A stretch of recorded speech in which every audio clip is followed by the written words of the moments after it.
Good evening, everybody. We'll go ahead and get started in about 30 seconds. Dim the lights. Stop the wind. One shot within 2 months. Let's try to hit that 7.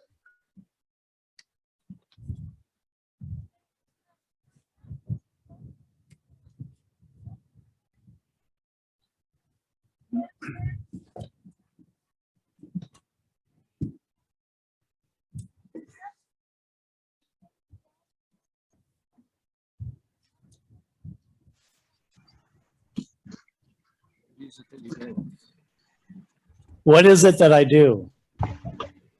Okay. I don't have to be that close. All right. Thank you, Yvonne.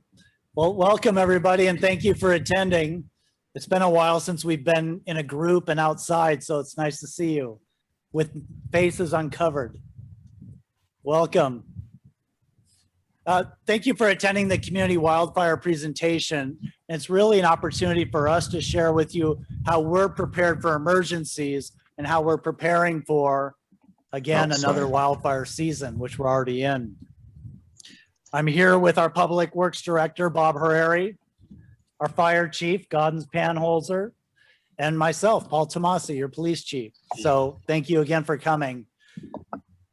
I have a couple special guests I'd like to recognize. We have a very special guest. His name is Pat Moore. He's from Monterey County Office of Emergency Services.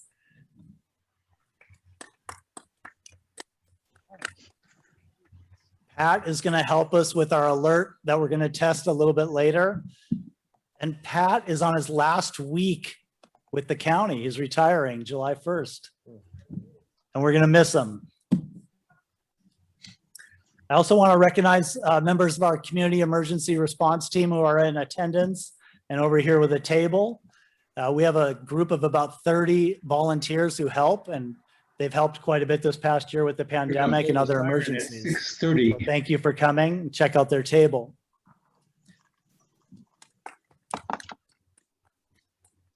We also have one of our CERT captains, Wanda Vollmer, who runs Peace of Mind Preparedness. She has a table set up over here, so check it out. She'll help you get prepared.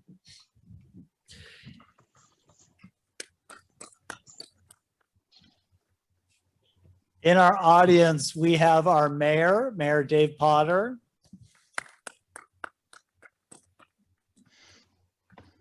Council member Bobby Richards. Council member Karen Ferlito. So we have a quorum. We also have our Director of Emergency Services, better known as your City Administrator, Chip Rearegg. And sprinkled out there are other staff members who are key members of our Emergency Operations Center. So they're out here as well. I see 2 of them, Brandon and Britt. Thank you. I want to thank the Forest Theater and especially Yvonne Hildebrand Bowen for allowing us to do this here tonight. It's such an important topic. You know, as I said earlier, I want to thank you for opening this up to us.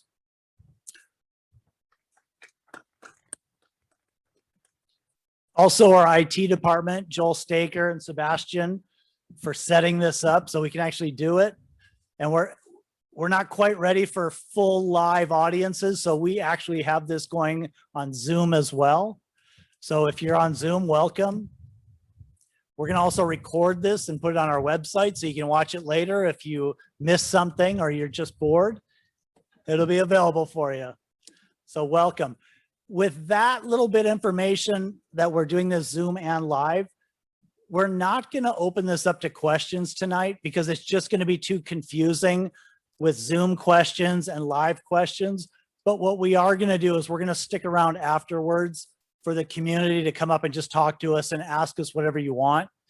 If you're on Zoom and you want to ask a question, we put our contact information on the chat. So it's available to reach out to any one of us with specific questions. We want to make sure we're available for you, but to try to do questions will be a little bit confusing. All right, so let's get right to it. The big question, are we prepared? I will tell you that this city has never been more prepared for emergencies. We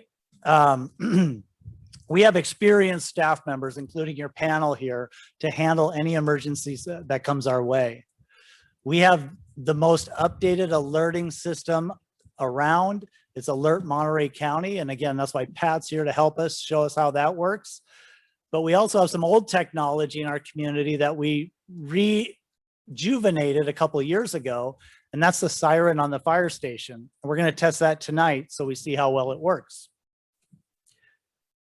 As I mentioned earlier, we have a CERT team that is more robust than it's ever been before. Our city has over 30 volunteers who come out for emergencies. And as I mentioned, they've helped us tremendously this past year with a number of emergencies.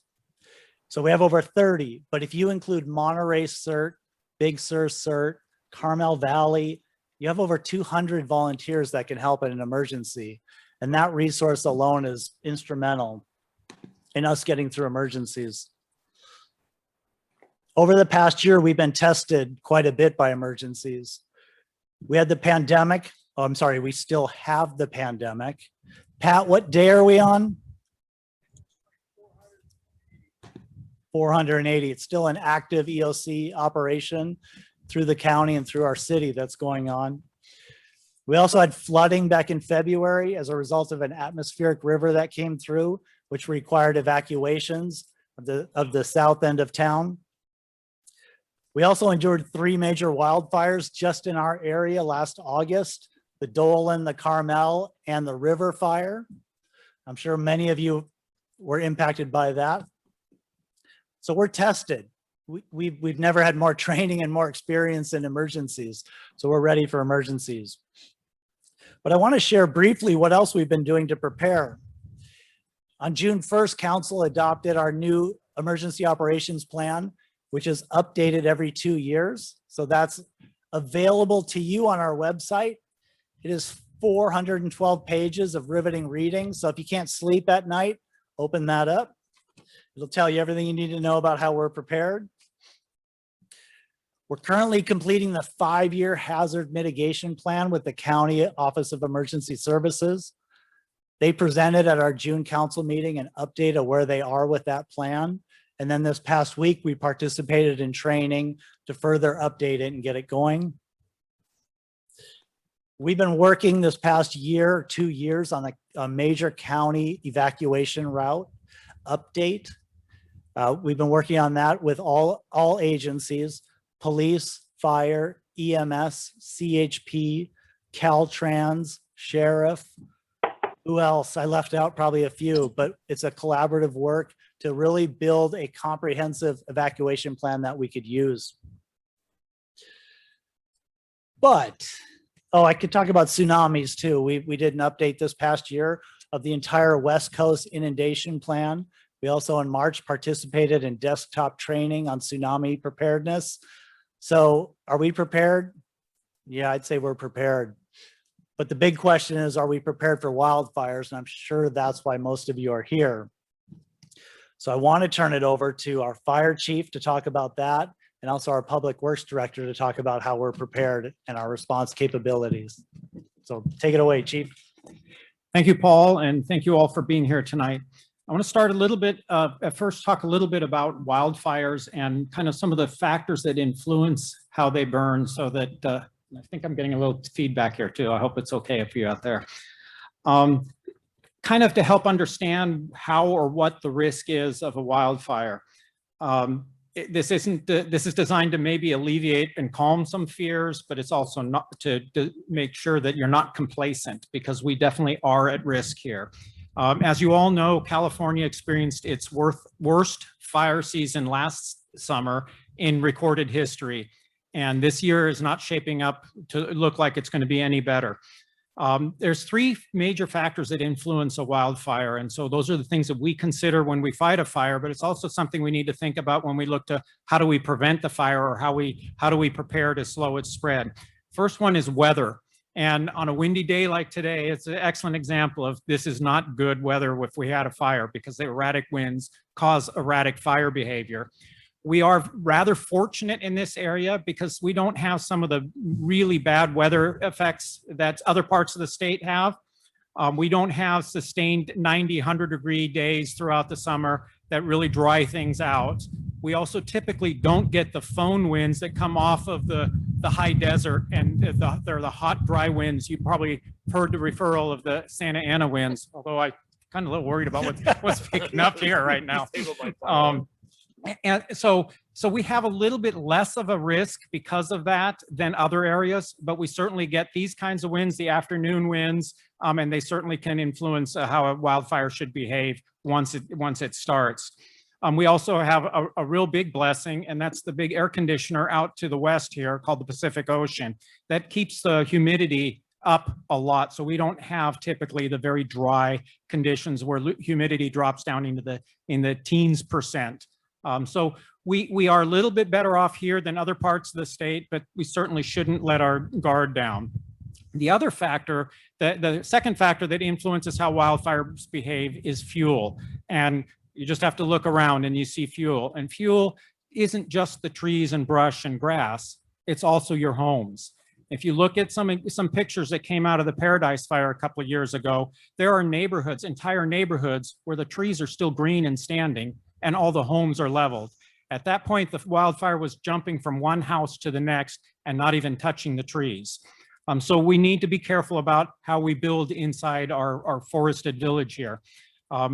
Certainly we need to also maintain the forest. And I always say, you know, if you want it to be completely fireproof, cut all the trees down and pave everything over, but then nobody want to live here, right? We're all here because we love the beautiful forested environment. And so what we need to do is not do that, but we need to maintain a healthy forest. And so that's a lot of what falls into the public works and your city forester. They work on making sure that we maintain our forest here in a healthy fashion. The last thing that it affects the wildfire behavior is something we can't really do a whole lot about, and that's topography. Wildfire likes to burn up canyons and up chutes and uphill, and we certainly have those both on the north side and south side of town. We have Pescadero Canyon, and then just over the hill here, we have the canyon that runs through Mission Trails Nature Preserve. And those are natural places where a fire will accelerate and run faster. And so we need to be aware of that, and we need to maintain our fuel breaks and make sure that we maintain those areas in healthy conditions. A little bit about what the fire season looks like this year. We had that one atmospheric river, but that was about it for rainfall for us. So we had a very, very dry year, and that doesn't bode well for fire season because what happens is the fuel moistures, the amount of moisture content of all the fuels is very, very low. As a matter of fact, right now, fuel moisture measurements are coming up what they would be typically in like August. So we're about 2 months ahead of time in things drying out, and that's not a good sign. The other big problem we've had is this sustained drought. And so the fuels are very stressed because the trees haven't gotten enough water, and then they become susceptible to disease. And we still have, this has been an ongoing problem for several years, but we've got a lot of trees in the state of California that have been infested with bark beetles and other diseases and have died off. And we have that problem here locally too, not to the extent that maybe in the Southern Sierra, but we certainly do have that problem.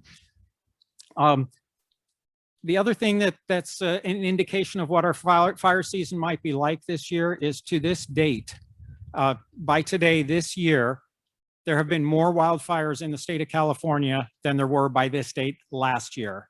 And so clearly it's already starting up. We may not have heard about a lot of the fires because they typically haven't been very big. The biggest one yet is the one that's burning just in our own backyard, the Willow Fire. But there have been lots and lots of fires already in the state of California, so it's not looking to be a good fire season. So the question is, what can we do to prepare? Because we clearly can't change what the weather is doing and what the fuel conditions are and what the topography is. Preparedness for wildfire season is a team effort, and you're looking at key members of that team up here on the stage. But even more importantly, every one of you is a key member of that team. We all need to do our part.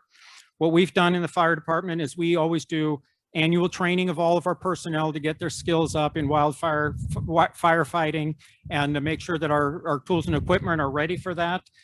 This year, the city of Monterey purchased a new wildland fire engine. We anticipate taking delivery of it probably in about a month or a little less than a month.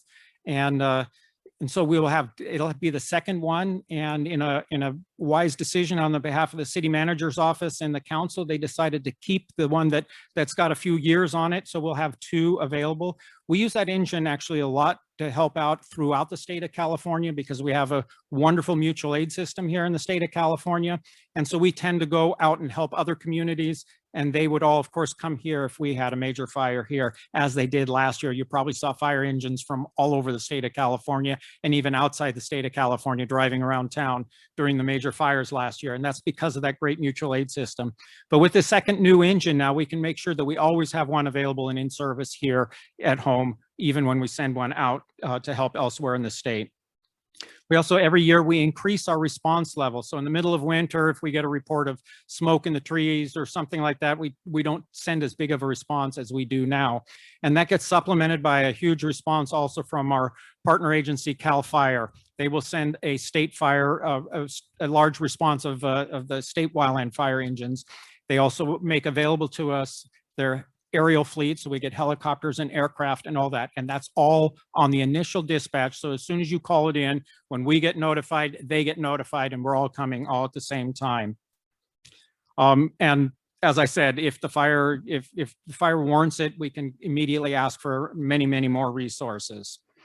We also help work together with Public Works to coordinate fuel mitigation projects on public property. So we work together to determine what's the best way to help prevent wildfires and their spread, but also maintain the forest in a healthy and nice condition for living here.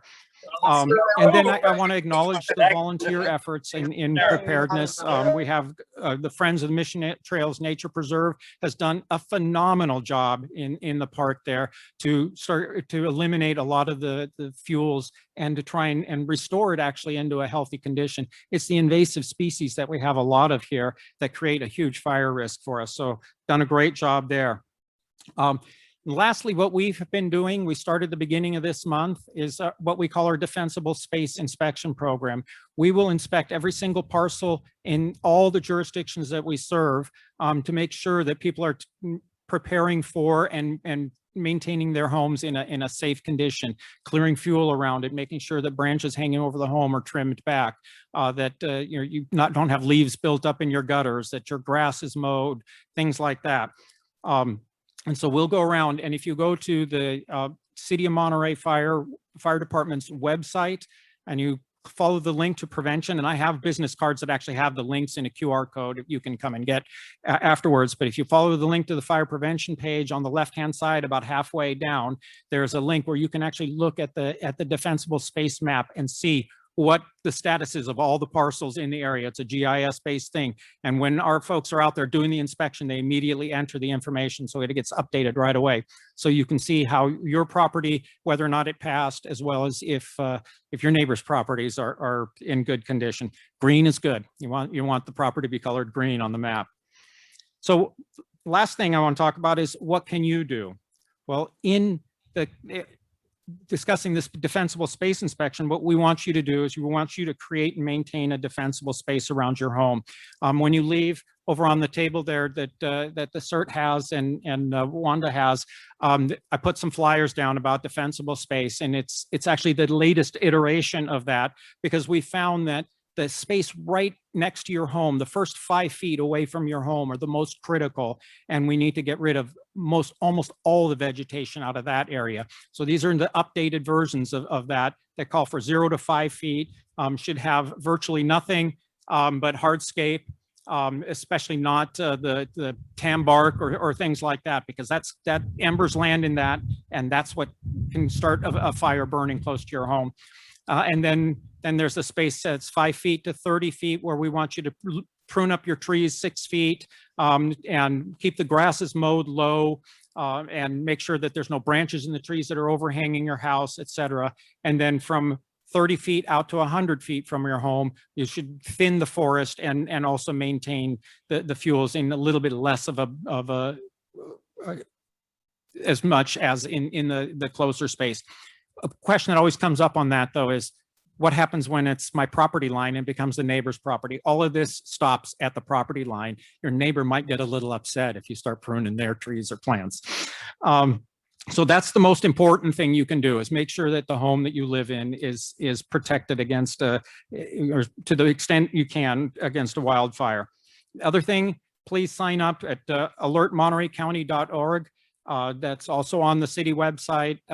And what that does is it enables us to notify you should there need to be an evacuation or some important information that we need to share with you in the event of any kind of emergency. We're going to test that here in a little bit, so that everybody who is already signed up will get the notification. But it's the crucial key for us to be able to get information to you that you need in an emergency situation.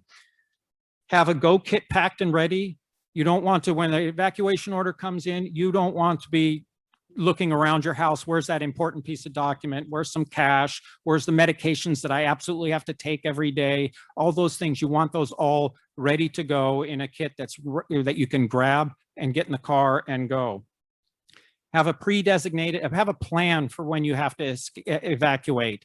And what I mean by that is your whole family probably will not be at home when the evacuation order comes in. Somebody might be at work, somebody might be at home, and you will not, if your home has been evacuated, you will not be let back in to your home to be able to go get somebody or to go get things. So if you're gone from home, you won't be able to go back home. So have a plan on how to coordinate with the rest of your family on what you will do and where will you go when you have to evacuate. And the best thing to do with that is to coordinate with some family member or friend who doesn't live here in town, because everybody else here in town is also going to be evacuating.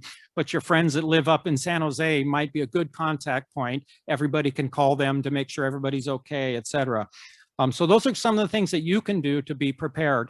And remember, we're all part of a team. If you have any questions at all about some of the things I kind of touched on, please don't hesitate. I have, like I said, I have business cards here.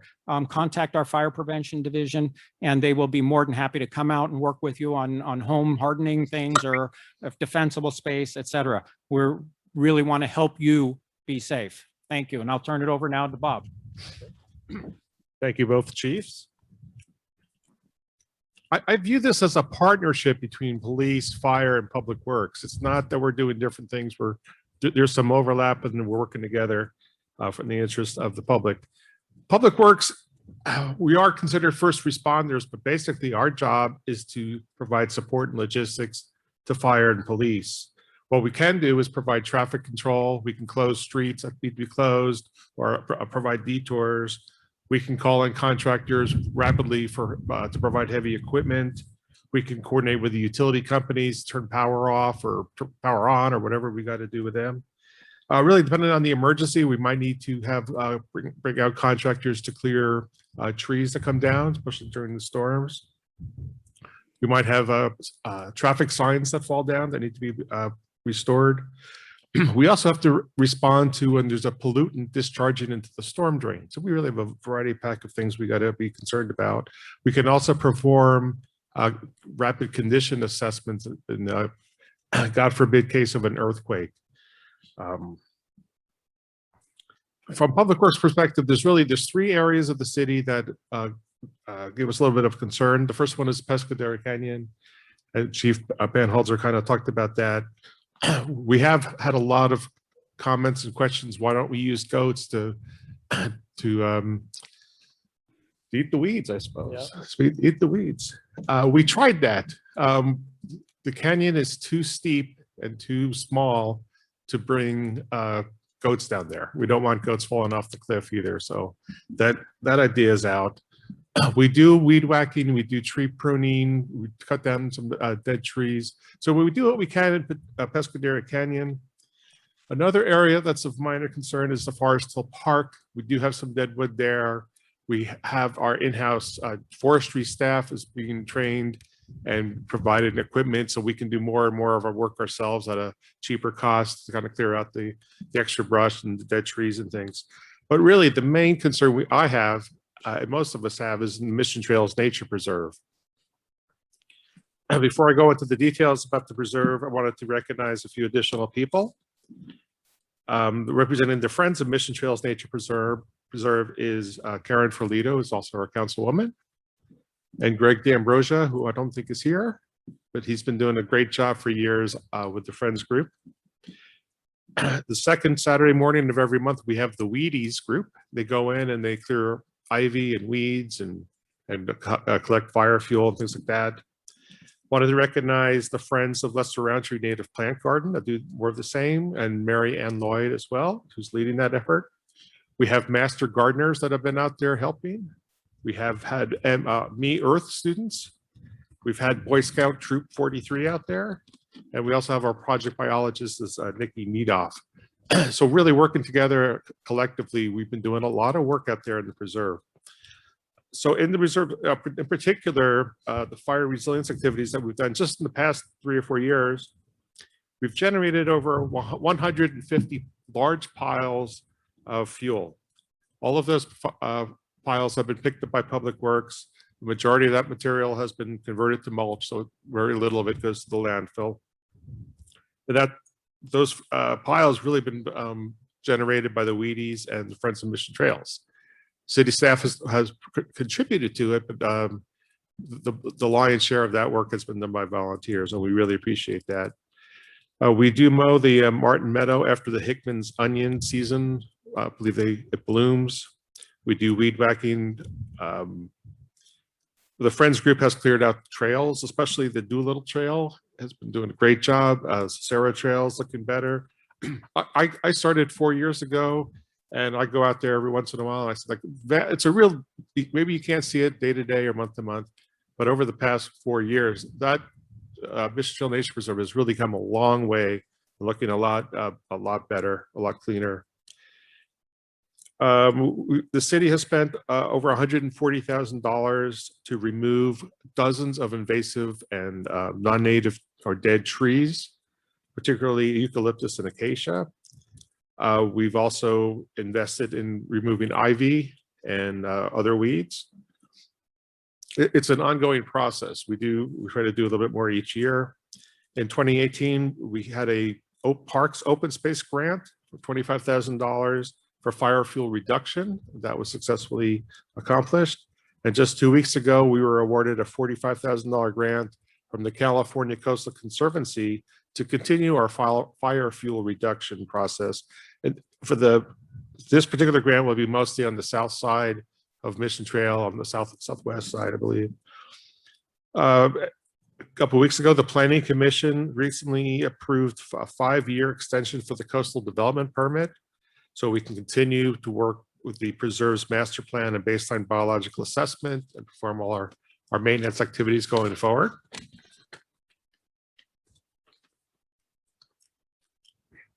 In addition to fuel resilience, we also have done all kinds of additional work to improve Mission Trails. For example, we spread wood chips over the main trails. We do that every 2 years, but that allows good emergency vehicle access. We've installed and repaired split rail fencing and benches and trail signs and trash and recycling containers. We performed the extreme stability study to keep the stream from eroding the banks. We were awarded a $187,000 per capita grant to implement some of the projects along the stream. That will be coming over the next few years. And the City Council approved a capital improvement project for starting July 1st to remove the abandoned above ground tank and to properly decommission the well. So we're definitely making some progress in Mission Trails. Fire fuel is a major focus of that effort, and we're not done, and we'll continue to do so. And with that, I'll turn it back over to the chief, one of the chiefs. Thanks, Chief. Thanks, Bob. Well, as you can see, we're prepared to respond, but mitigation doesn't ever stop. But you can see we've done a lot of work to help mitigate the effects of wildfire in our community and to keep us safe. But as the fire chief touched on, there's a lot that residents can do as well, like the defensible space and just clearing out your yards and reporting areas that look dangerous. So you have that opportunity to help us help you stay safe. And Bob, nice work with the grant and getting money to help with the mitigation efforts. Well, thank you. With that, we want to do a test. We want to test the fire siren that's on our fire station. We last did this in January of 2019. And so we haven't tested it since. And I'm going to lean on the county who is here. As I said, Pat Moore's here. And we created a test message, which is going to go out on alertmontereycounty.org. So can I see a show of hands of how many people have registered with Alert Monterey County? All right. Thanks, Pat. I'm glad you're registered. You should be. Yeah. So it integrates with Nixle. So if you're signed up for Nixle, you're going to get this message as well. And with that, we push this message not just to our city boundaries, but all the way up to Highway 1 down to Mission Fields, because they may hear the siren as well. We're going to reach over 7,000 people through our alert system. So compared to a couple of years ago when we had 400 or 500 people signed up, we've come a long way with our alerting system and being able to reach people. So did you send it? Go for it. We also have Nextdoor, which is a information system we use to send out emergency notifications. You also have the emergency broadcast system, which we can utilize, reverse 911. So we have a lot of different ways, including our police officers with sirens and megaphones. If we have to contact you, we will. So as he sends it,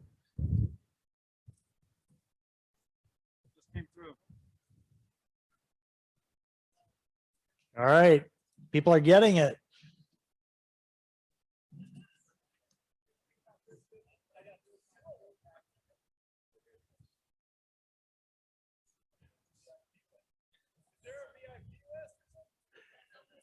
If you have FirstNet, you get it first.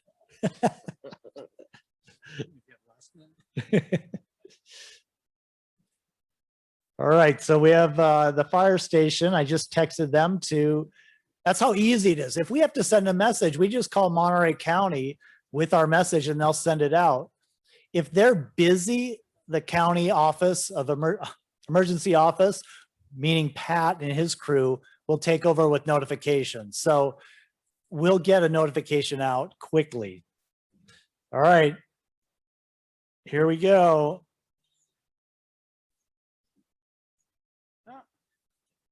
Monterey County is now sending you a message.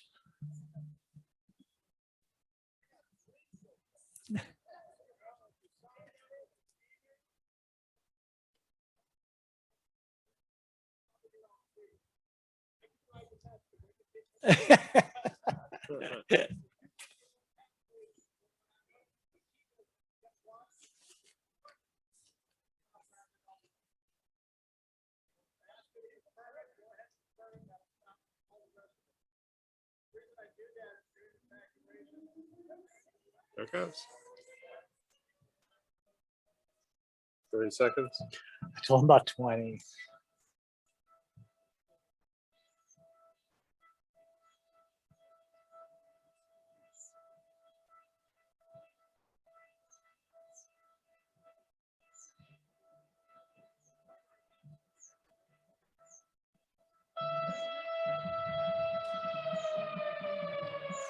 Great finale. Huh? Great finale. Glad it worked. What's the encore? It's always a plus.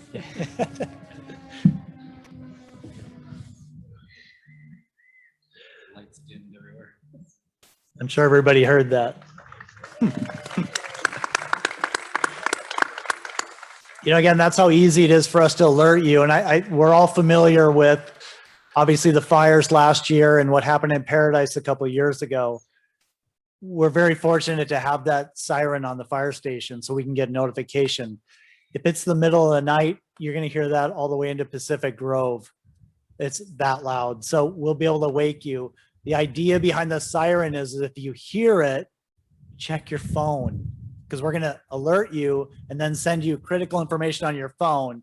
And the information you would get is, first of all, what the threat is, what you need to do, evacuation routes, shelter locations, and other important information we might need to get to you. So that's how far we are with our alerting system. And I think it's a great system, and we're so glad that we have over 7,000 people we can reach. And some of you got it three different ways. So we're ready. As I said, we are ready for emergencies. We're constantly working on keeping you safe and doing mitigation efforts. But my question to you is, are you ready? Do you have a plan, as the fire chief said? Do you know what you would take with you? Do you know what's important to you? Do you have it documented? Last year, I had to evacuate twice. And while evacuating, we were taking video of everything we had because we didn't know if we would come back to it. We literally loaded up everything important to us in our van, and it was only half full. We took the kids too. And it was still half full. There isn't that much that's important, just you and your family and some tokens that you can't replace. But remember that and keep good documentation, because you might need it. Hopefully you won't ever need it. And we're doing our part to keep you safe, but you can take steps as well. So with that, I want to thank, the panel here for coming out and talking to you, all of you here live and on Zoom for joining us. And I hope you got something out of this. And I got something out of this. I know our siren still works after not being used in 2 years. So we're ready. So thank you. And we'll be available for questions. Thank you. I'm getting Tim Maroney. Tim Maroney.